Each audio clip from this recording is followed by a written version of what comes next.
Well, we have some very good news to report on the what the Fifth Circuit Court of Appeals, the federal appellate court, did with regard to the Biden administration's mandate that all citizens get the COVID shot, or their businesses would be fined.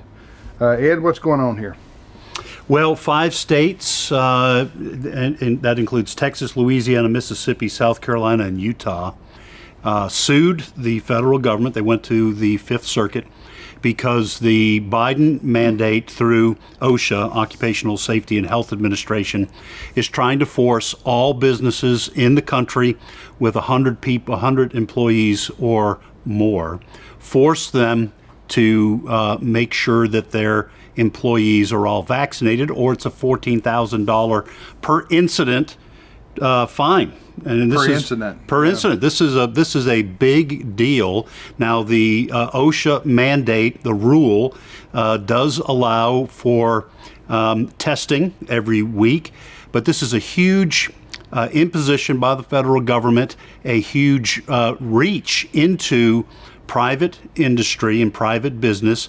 There is talk of the Biden administration even going below the 100 employee threshold.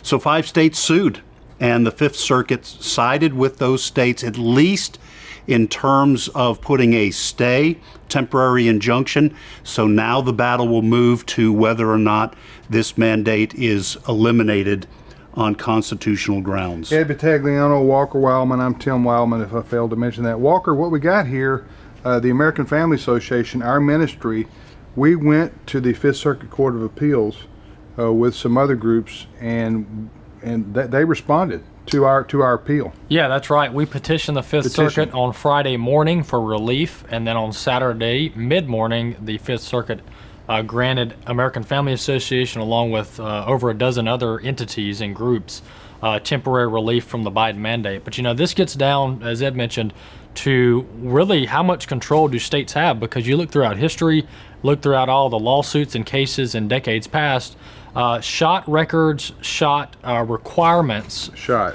Yeah, for vaccines and other types of shots have always been handled at the state level, whether it be requirements for going to school or requirements for working at different health department or health agencies. This has always been a local state issue until now. The Biden administration is trying to make this a federal issue when really it's not. So good news, we've been granted a temporary relief by the Fifth Circuit Court of Appeals, and we'll see whether this goes to the Supreme Court. My guess is it will very soon, so keep praying about this whole situation, and thank you for joining us today on Reason and Company.